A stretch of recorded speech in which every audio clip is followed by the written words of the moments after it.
अपने फोन का Google check करो, 2014 के बाद इस देश में किसी भी दूसरे देश का कोई राष्ट्रपति आया हो, प्रधानमंत्री आया हो या कोई राष्ट्राध्यक्ष आया हो तो उसकी फ्लाइट बेशक दिल्ली उतरती है, लेकिन दिल्ली से सीधा उसको गुजरात लेके जाया जाता है, क्योंकि नरेंद्र मोदी और अमित शाह को इस देश में गुजरात के अलावा कुछ दिखाई नहीं देता। साथियों,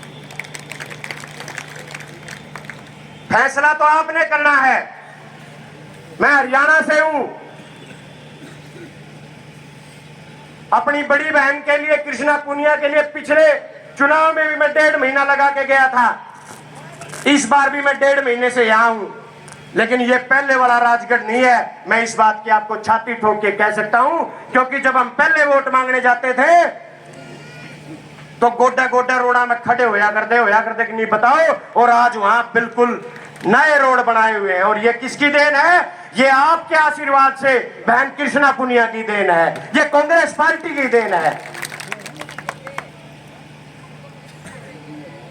किसी भी सूरत में मेरे राजस्थान के राजगढ़ के भाइयों, किसी भी सूरत में इस बीजेपी को मत आने देना। 9.5 साल से हरियाणा में बीजेपी का शासन है, हम भुगत रहे हैं। 8 लाख से ज्यादा बुजुर्गों की बुढ़ापा पेंशन बीजेपी ने काटने का काम किया है, 8 लाख से ज्यादा। और कहेंगे कि भाई फैमिली आईडी, एक इसी फैमिली आईडी बना दी जिस बुजुर्ग का घर केवल 2,500 रुपए की बुढ़ापा पेंशन से चलता है, उसकी फैमिली आईडी में 20-20 लाख रुपए इनकम दिखा रखी है सालाना, और कोई ठीक करने वाला नहीं है। इतने बुरे हालात हरियाणा में बनाए हुए हैं। 5100 स्कूल बंद कर दिए। आज के बच्चों को और नौजवानों को शिक्षा चाहिए, रोजगार चाहिए। 3.5 साल से हरियाणा प्रदेश में एक भी नई भर्ती नहीं हुई है। मैं आपको ये इसलिए बता रहा हूं, ये मुद्दा राजस्थान का नहीं है, लेकिन ये मुद्दे देश के हैं। जहां बीजेपी जाती है वहीं लाशों के ढेर लगाती है, धर्म के नाम पे, जात पात के नाम पे आपसी भाईचारे को तोड़ने का काम करती है। और इसका उदाहरण देख लो, हम हरियाणा वाले थोड़ा सा किसान आंदोलन के और नजदीक थे, 750 किसानों को अपनी शहादत देनी पड़ी। 3 ऐसे काले कानून नरेंद्र मोदी लेके आए जिसका किसान से कोई लेना देना नहीं था।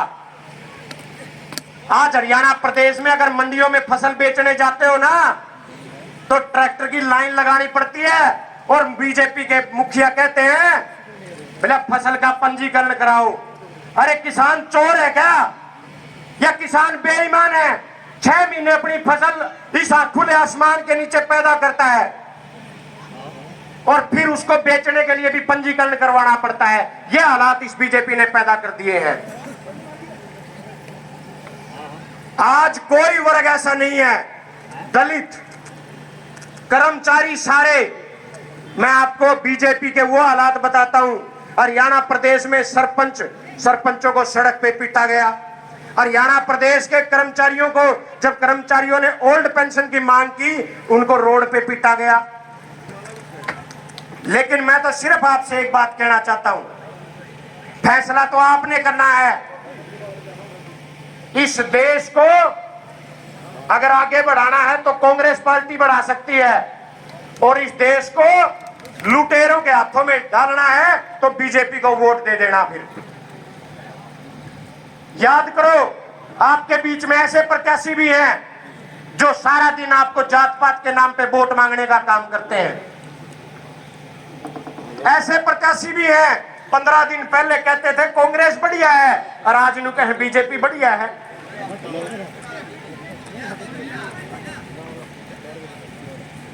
एक प्रत्याशी आपके बीच आएंगे, कहेंगे कि भाई इनका इलाज कर लो तो अपनी चाल लगी, उनका इलाज कर लो तो अपनी चाल लगी।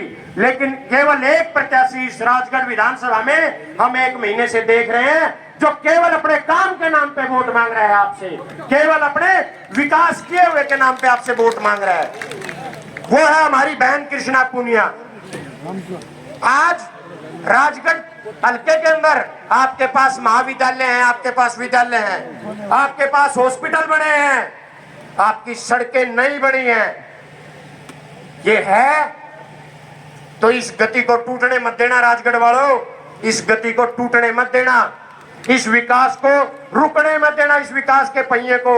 और मैं तो आपको एक बात कहता हूं, बहन कृष्णा पुनिया जी हो सकता है ना कहें ये बात, लेकिन मैं कह सकता हूं ये बात, राजगढ़ वालों, कृष्णा पुनिया 2018 में जब आपने इनको मौका दिया तो ये विधायक बनी थी, और वहां राजगढ़ विधानसभा में बार बार मुख्यमंत्री जी के पास जाकर, मंत्रियों के पास जाकर राजगढ़ के लिए विकास लेके आए, राजगढ़ के लिए पैसा लेके आए। वो है बहन कृष्णा पुनिया।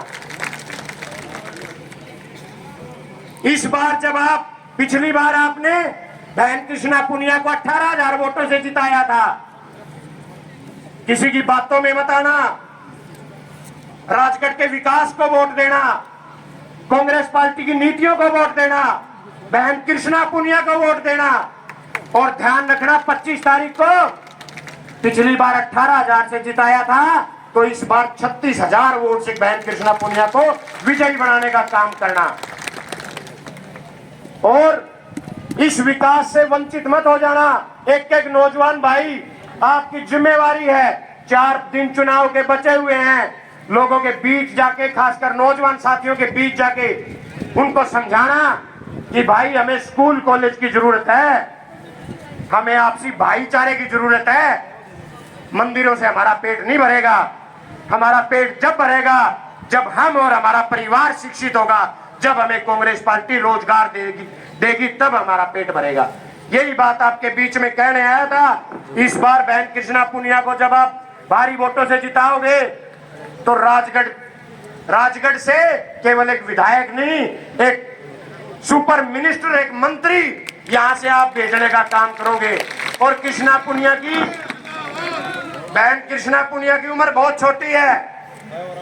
राजगढ़ वालों, इस हीरे को खोना मत, इस हीरे की कदर रखना।